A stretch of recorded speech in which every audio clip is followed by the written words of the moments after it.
Olá, amigos do Portal da Holanda, estamos ao vivo a partir deste momento para transmitirmos a entrevista ao vivo e exclusiva com o candidato a prefeito de Manaus, Marcelo Ramos, que já se encontra nos nossos estúdios, e conosco também está as musas da política amazonense, Thaís e Débora, que estarão me auxiliando nessa entrevista. Primeiramente, queremos aí dar as boas-vindas ao candidato Marcelo Ramos. Marcelo, mais uma vez, muito obrigado por sua disponibilidade de estar aqui conosco para conversar com os nossos leitores.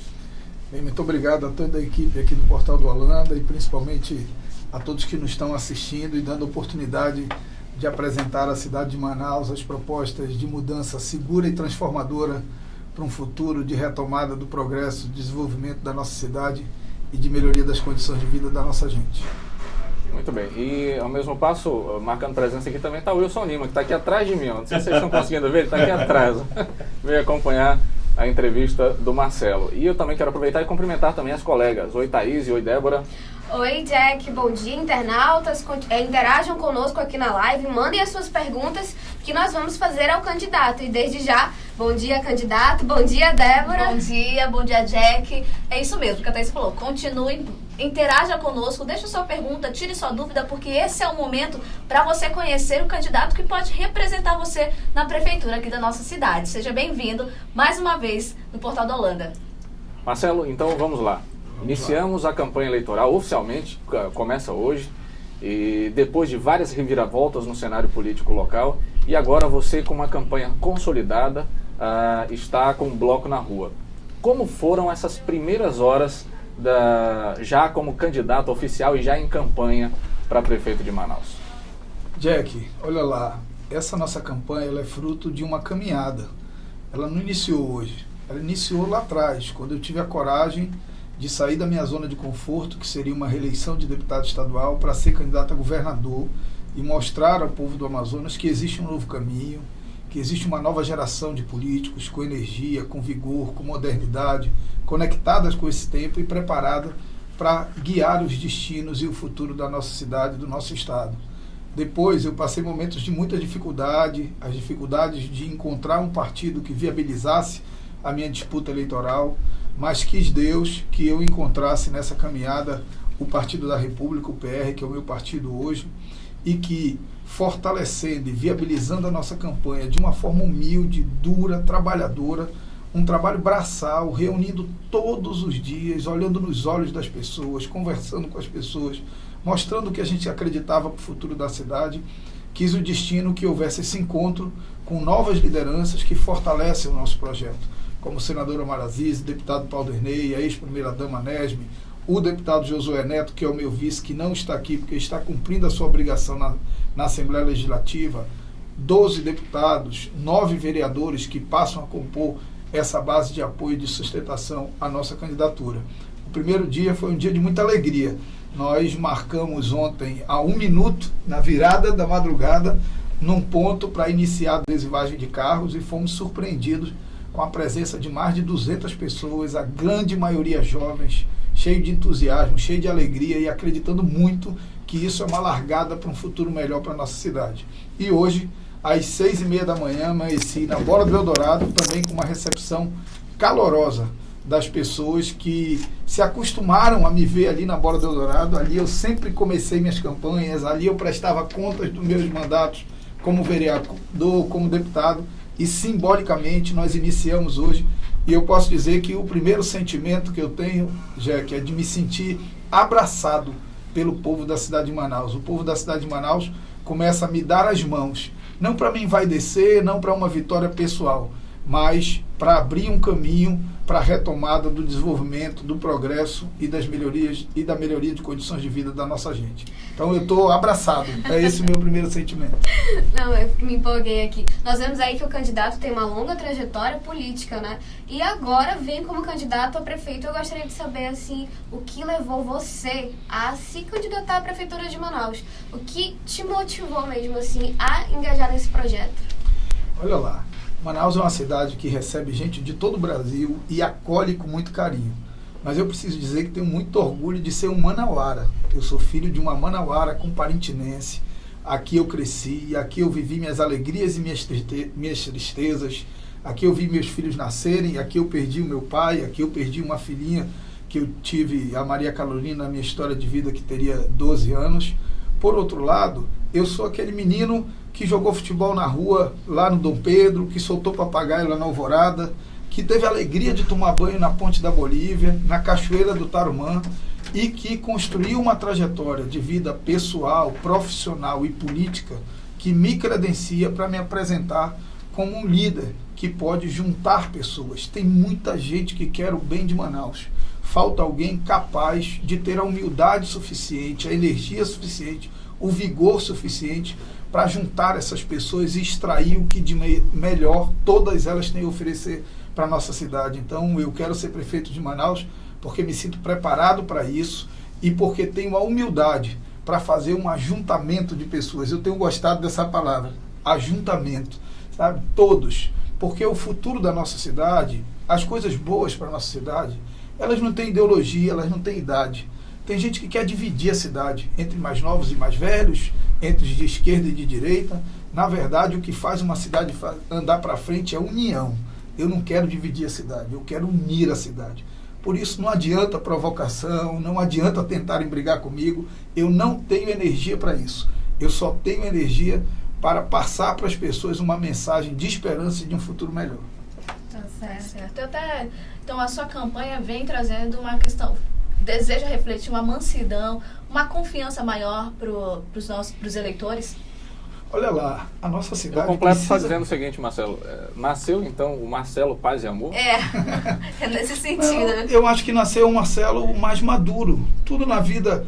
Eu não fui pai do Gabriel como eu sou pai da Marcelinha e do José Humberto. Os erros que eu cometi com o Gabriel me fizeram ser um pai melhor para a Marcelinha e para o José Humberto, que são bem mais novos que ele. Tudo na nossa vida é assim, a gente tem um tempo de amadurecimento. Então é um Marcelo mais maduro, é um Marcelo que perdeu aquela ideia de que ele sabe tudo, de que só ele é capaz de mudar a vida da cidade.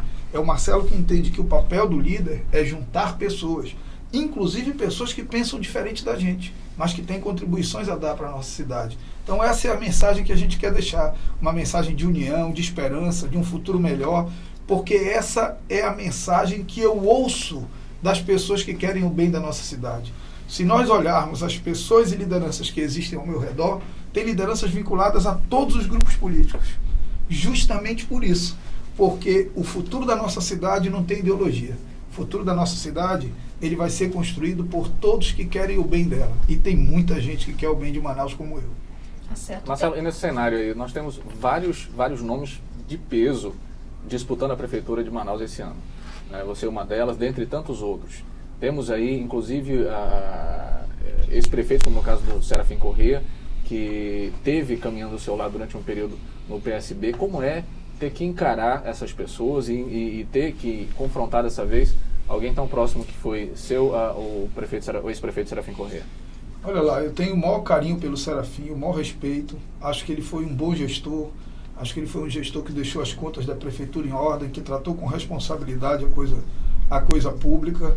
E até fiquei muito feliz com uma declaração dele um dia desse, dizendo que vai para o segundo turno eu e ele. Eu ficaria muito feliz se fosse para o segundo turno eu e o Serafim, porque tenho certeza que a cidade de Manaus ganharia. Eu não ficaria batendo boca com o Serafim, nós ficaríamos refletindo e debatendo sobre o que eu penso e o que ele pensa para a cidade, sobre a experiência que ele tem e a minha energia, o meu vigor, temperado com a experiência de pessoas que hoje eu tenho humildade de ouvir.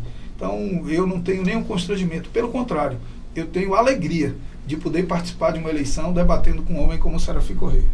E falando em debater, vamos debater então sobre os problemas de Manaus, né, Débora? Eu prefiro debater sobre as soluções. Os problemas o povo sente na pele todo dia. Nós vamos mostrar os problemas e você apresenta as suas soluções. Pronto, né? combinado. Tá combinado. Então, vamos começar aqui com o Damião Nonato, né? Nós postamos ontem no Facebook e várias pessoas fizeram algumas perguntas aí sobre alguns temas. E o Damião Nonato fala que mora em Manaus há 12 anos. Ele mora na Zona Leste e tem um problema recorrente, que é o problema da falta de água, né?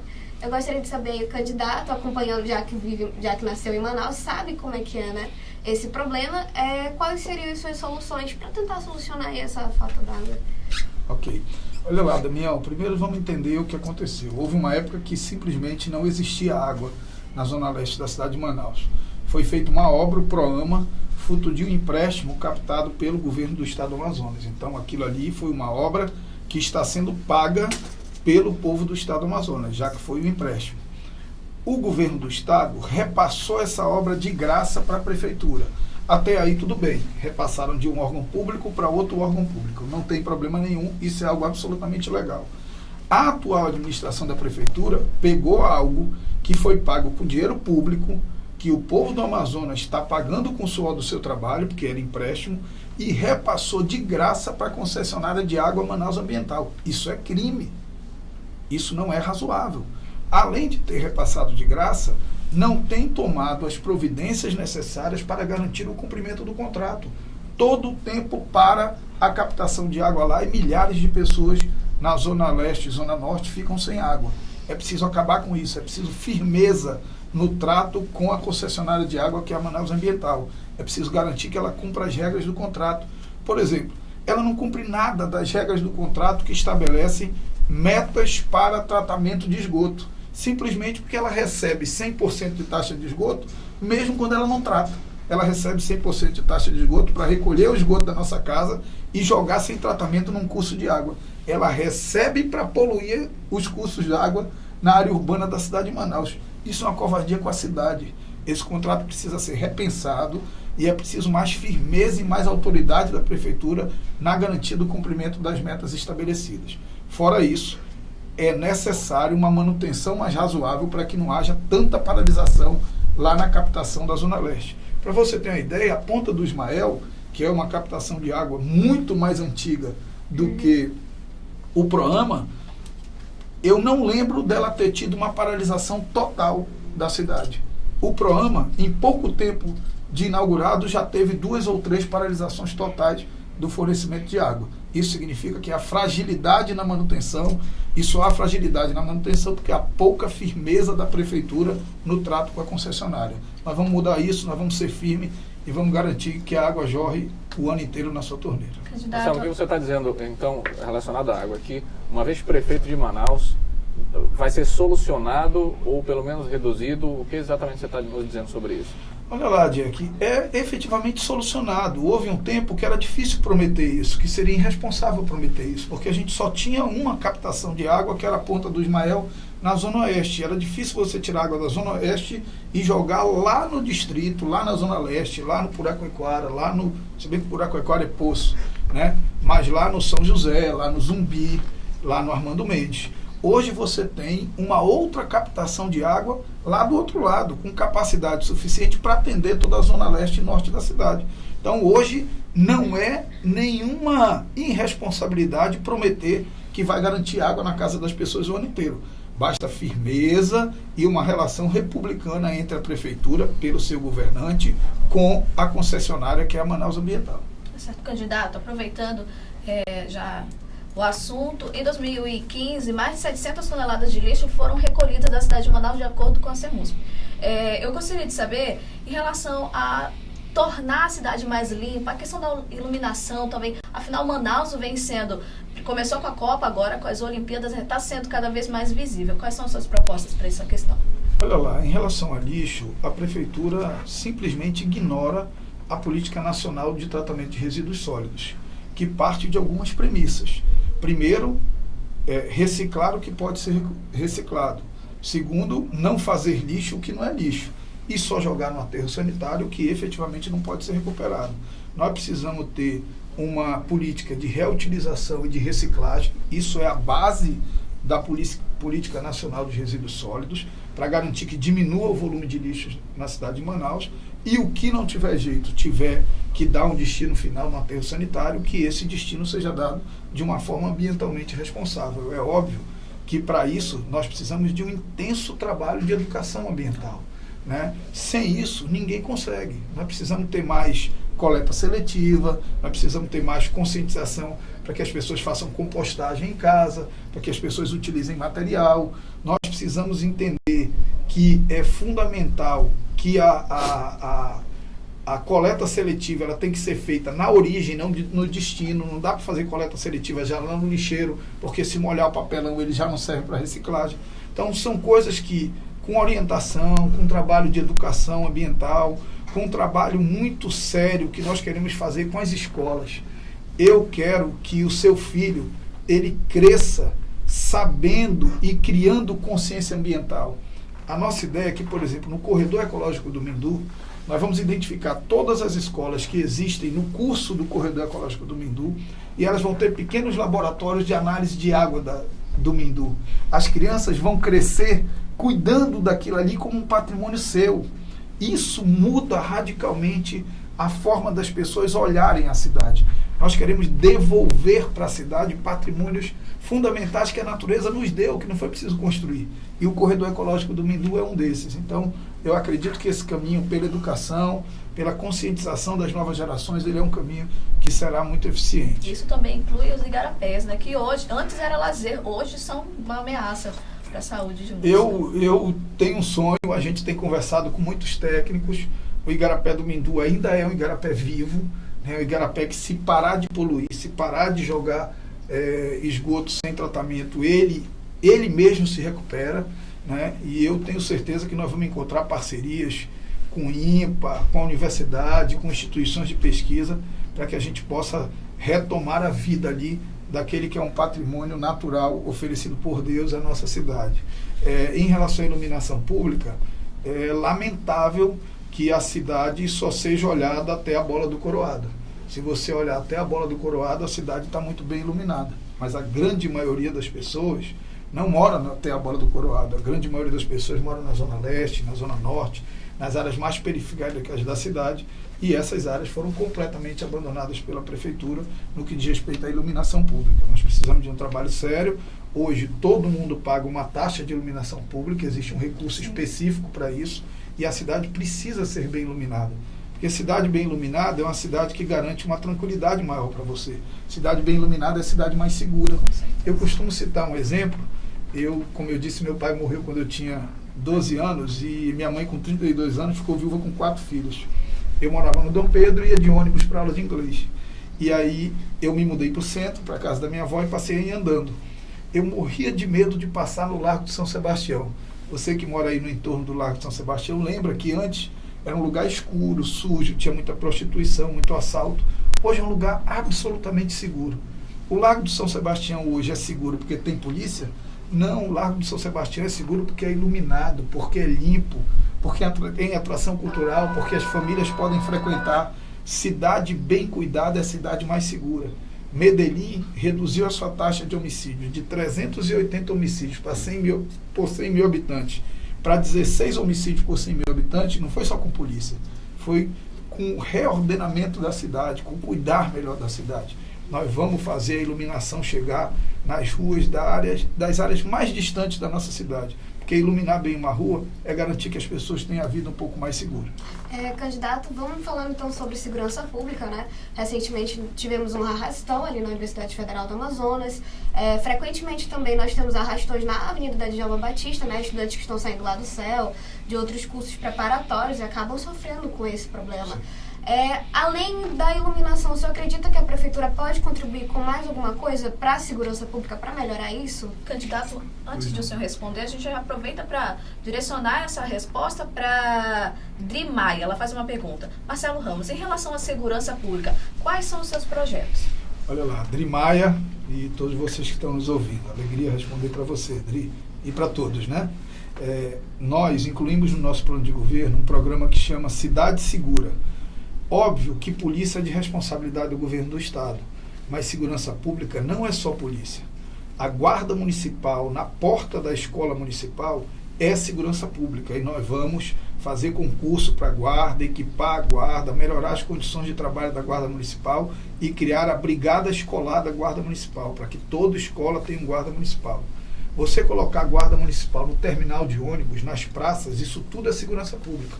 Agora, óbvio, entendendo a guarda como um elemento do aparato de segurança pública do estado, tendo rádio para comunicar com a polícia, tendo um sistema de câmera de monitoramento que o governo tem e que a prefeitura tem que se inserir lá, tem que ter um assento da guarda municipal lá dentro do CIOPS, tem que ter um assento da polícia militar dentro das câmeras da prefeitura. Você tem que ter uma interação na política de segurança pública. No mais, iluminar bem as ruas, a segurança pública Eu costumo dizer, eu costumo ir ao detalhe. Para mim, identificar uma rua, colocar a plaquinha com o nome da rua, é segurança pública. Facilita a polícia chegar mais rápido numa ocorrência. Porque hoje, você achar uma rua em Manaus é um absoluto golpe de sorte. Primeiro, porque eles mudam a rua, de nome a rua, o tempo inteiro para atormentar a vida das pessoas. E segundo, porque não tem rua, não tem identificação das ruas na cidade de Manaus. Então, nós criamos um projeto chamado Cidade Segura, que tem a ver com fortalecimento da guarda, que tem a ver com iluminação pública, que tem a ver com projetos sociais para crianças e adolescentes. E aí, eu peço permissão para fazer um recorte de um projeto nosso que é na área de educação, mas que tem uma relação imensa com a segurança pública. Manaus não tem nenhuma escola municipal de tempo integral. Na eleição passada prometeram 100, não fizeram nenhuma, não tem nenhuma. Também não é fácil fazer tempo integral na escola municipal. Manaus tem quase 500 escolas e se você pegar uma escola de 300 alunos e transformar em tempo integral, só vai atender 150. Mas nós chegamos à conclusão de que podemos fazer um tempo integral de forma criativa, para dar para o filho da pessoa mais pobre o direito que o filho dos mais ricos tem. Como é que um filho de alguém de classe média alta vive? Ele vai para a escola de manhã, à tarde o pai paga uma aula de inglês, uma aula de reforço, uma aula de violão, uma aula de dança, uma aula de futebol. Nós vamos dar esse direito aos filhos das pessoas mais pobres, porque nós vamos conveniar, utilizar os espaços, principalmente das igrejas, mas também de associações de moradores, de cursos livres. Tem um teto, tem cadeira, tem telão, alguns têm até sala de aula. A criança que vai para a escola de manhã, à tarde ela vai ter aula particular usando esses espaços alternativos através de um chamamento público e de um convênio da prefeitura com entidades como a igreja, por exemplo. Isso vai garantir tempo integral para as crianças em idade escolar da prefeitura, que são crianças de 3 a 13 anos aproximadamente. Então, o seu filho, que hoje, quando você sai para trabalhar, fica na rua, fica em situação de vulnerabilidade social, ou você tem que deixar com uma vizinha, ele vai passar a ficar protegido, porque a prefeitura vai criar uma alternativa criativa, comunitária, para garantir tempo integral para a nossa criança. Então, o tempo de aprender tem tudo a ver com segurança pública. Mas a gente ainda continua em segurança pública. Agora a gente vai abordar pela questão de ônibus. De janeiro a junho, o Sinetran divulgou um número que mais de 1.000 assaltos aconteceram em transporte coletivo, né? E infelizmente nós temos nós temos vários usuários que dependem do transporte coletivo para ir para o trabalho, para ir para a escola, e já não estão mais seguros, né? E tem um circuito interno de segurança lá. Como você acha que isso poderia contribuir aí para tentar melhorar a segurança dos ônibus em Manaus? Olha lá, é lamentável o que acontece hoje, porque as pessoas pensam que quando há um assalto no ônibus é só para levar a renda que está dentro do caixa do cobrador. Mas imagina, você compra um celular parcelado, passa um sufoco danado para pagar, né? Se aperta no mês, se aperta no outro, e às vezes você paga a primeira, a segunda parcela, tem um assalto dentro do ônibus, levam o teu celular. Isso é frustrante para as pessoas, para o trabalhador que já vive ali no limite, que usa o celular para falar com o seu filho, com a sua filha, que usa o celular para se comunicar com as pessoas através das redes sociais, até para ter um entretenimento nas longas viagens de ônibus, porque as nossas viagens de ônibus são muito demoradas, e isso é levado por alguém que chega lá e comete um assalto por conta dessa absoluta falta de segurança.